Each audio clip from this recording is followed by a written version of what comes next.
Welcome to Module 10, Celebrate and Revisit Your Plan.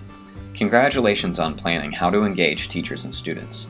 As your final step, this video will help you understand the importance of celebrating the success of your school garden and how revisiting your plan each year will ensure long-term success. School gardens need to celebrate their success and revisit their plan. This is how your team keeps the community, funders, and volunteers engaged and excited year after year. Having a garden is a celebration all year long. We are proud of our successes in the garden. We demonstrate those, or we share that information. Celebrate every success that you have in the garden because that will bring more people understanding of what urban gardens can do for them, and it will also bring more people to the garden. My thing this year is more communication. And the more I do it, the more I start taking pride in it. Keep them involved, let them know what's happening. Maybe they only volunteered once last summer, but if they can be kept in the loop, let them know what's happening, what's going really well, then hopefully they'll be inclined to come back again. It's an ongoing process. Every year we're reevaluating what we're doing, what we need, what our objectives are. There should probably be at least once a year where they have a plan to decide where are we going from here, what is it that we want to establish and maintain. Always go back and kind of look at your plan and ask yourself what went well, what didn't go well. I mean, you just have to assess on a year-to-year basis. A school garden that celebrates its success regularly keeps existing volunteers and funders coming back the next year. A school garden that revisits its plan every year keeps new volunteers and funders showing up to replace those that move on. So if you need to celebrate success and revisit your plan, what are the best ways and times to do that? We interviewed dozens of school garden coordinators, volunteers, and organizations that support school gardens, and they agreed that a variety of communication strategies is important when celebrating success, and that there is a premium time to revisit your plan each year.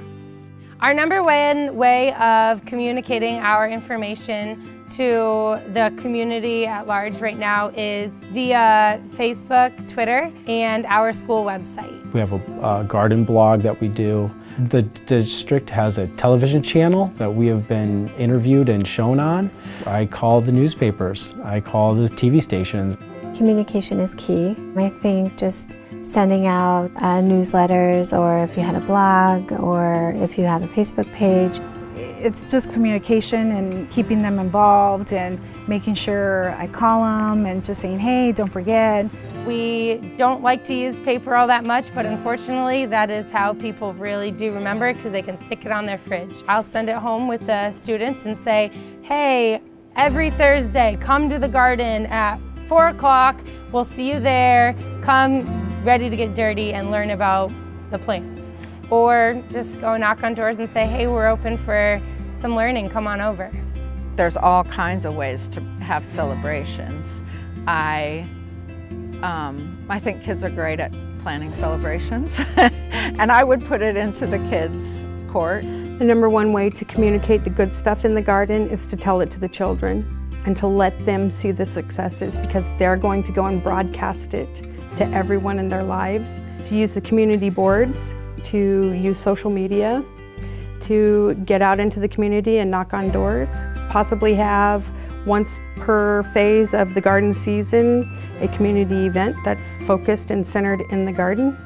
We have a big school-wide planting and activities kind of around Earth Day. Having community garden open house so they could see what's in their backyard. Having an Earth Day participatory piece with every grade level. They have a family night every Thursday, and a lot of times it involves the gardening and working out in the garden, the parents and the children together, and so I think that's a really neat thing. The best benefit is more people get involved, the more they know about it, and everybody wants to be a part of something successful. So if we demonstrate how successful we are, we get more people interested and more people willing to volunteer. The act of communicating your success helps your core garden team understand what went well and what might need to change. That lends itself to revisiting your school garden binder with that information in mind. When is the best time to do that? school should absolutely revisit a plan for a garden each year.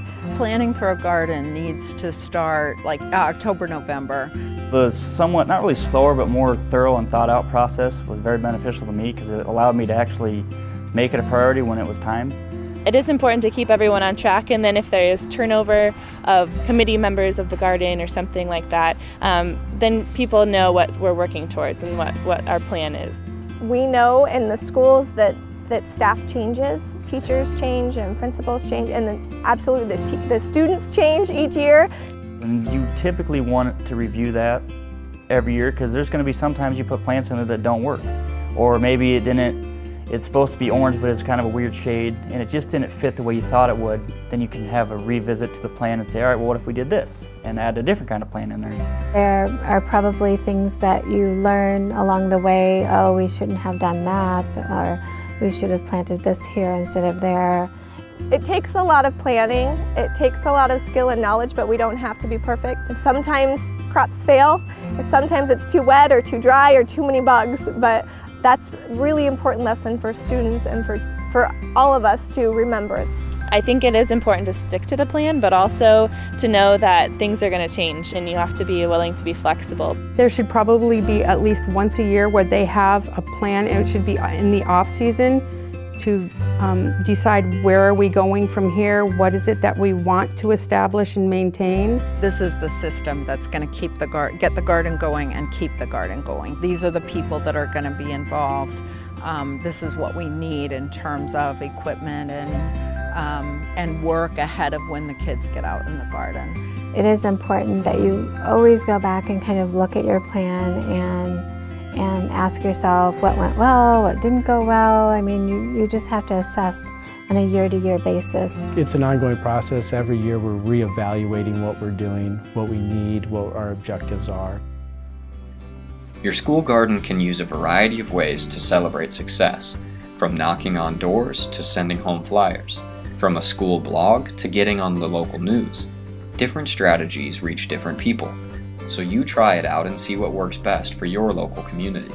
With information about what went well and what could be improved, your core garden team should revisit your plan during the winter off-season each year.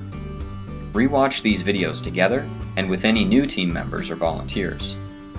A Garden for Every School has tools to help you celebrate success and revisit your school garden each year. This video has its own planning guide, and all of the videos are available for free to watch again at the end of each year. Download Planning Guide number 10 for this video.